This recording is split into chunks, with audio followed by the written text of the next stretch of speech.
On June 23, a British Royal Navy warship collided with Russian troops in the Black Sea.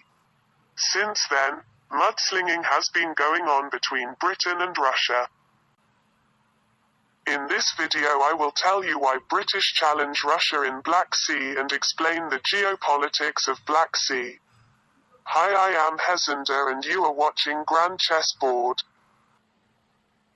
When the British destroyer Defender entered Russian waters, it was warned by shelling from a Russian border guard warship, and a few bombs were dropped near the ship from a Sukhoi 24 warship. Russia's defense ministry says the British ship violated international maritime law. After the incident, the British military attaché was called to the Russian Ministry of Defense. A statement from the British Ministry of Defense said on Twitter that no warning shots had been fired at the Defender.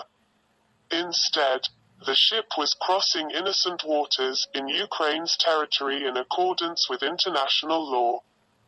British Defence Secretary Ben Wallace told lawmakers in Parliament that he was not surprised by Russia's demand, because such incidents are regular with Russia.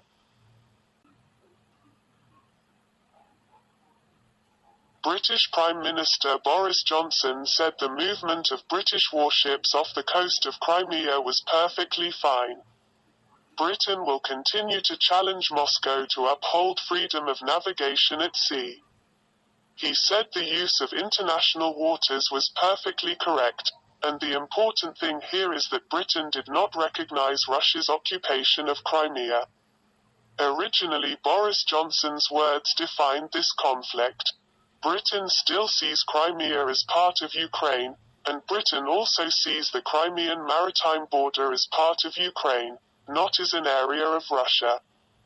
Both Britain and Russia, on the other hand, are talking about upholding international law based on the definition of Crimea ownership.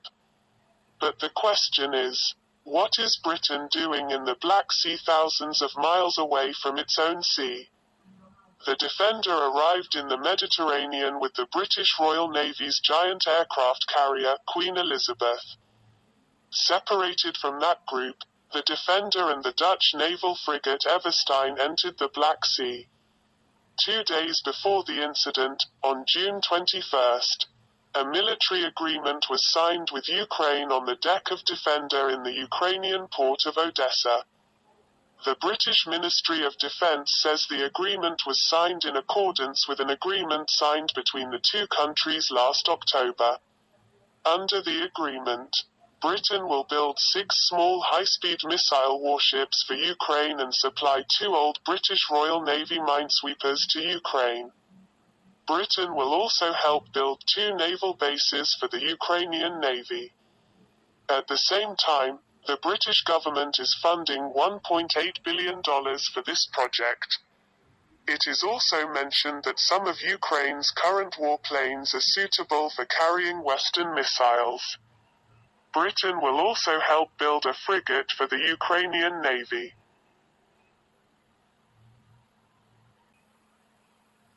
Tensions in the region have been high since Russia annexed Crimea in 2014. The conflict between the Russians and the British warships is part of that tension. US and British military aircraft regularly patrol the international airspace in the Black Sea around Crimea, and Russian warplanes intercept them. Russia wants to say that the West has taken an aggressive role on Russia's borders, and Russia is defending its sovereignty. In this, Russia is trying to defend itself internationally in the face of Western pressure. On the other hand, the Russian government is also seeking support from its own people. But Russia will continue to assert itself as a Black Sea power, and that the West will continue to challenge Russia.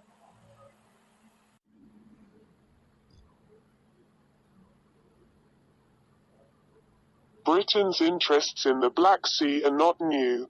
When the Russian army appeared on the outskirts of Istanbul in 1878, Russia was forced to retreat due to British obstruction.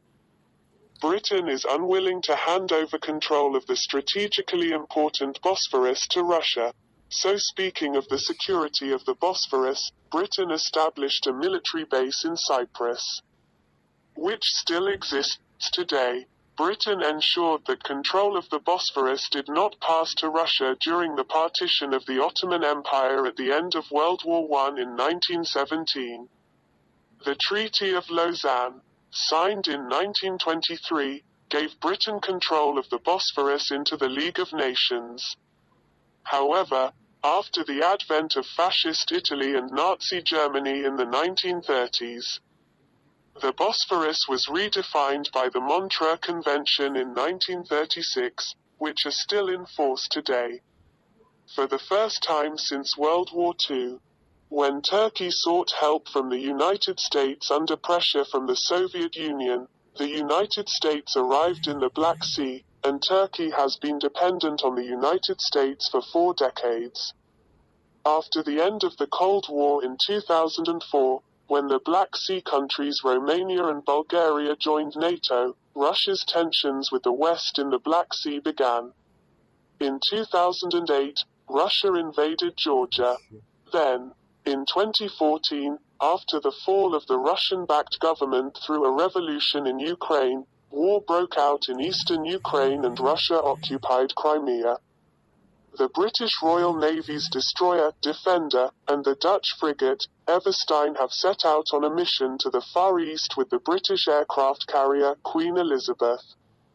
It is still too late for ships to reach the South China Sea, but already they have been able to make a news story like coming in the international media. British warships are regularly deployed with NATO missions in the Black Sea. However, US activities came in the media. The incident highlighted the British mission in the Black Sea. In addition to implementing its objective of controlling Russia in the Black Sea, Britain seeks to take the lead in upholding international law in a changed world order. They want to use every opportunity.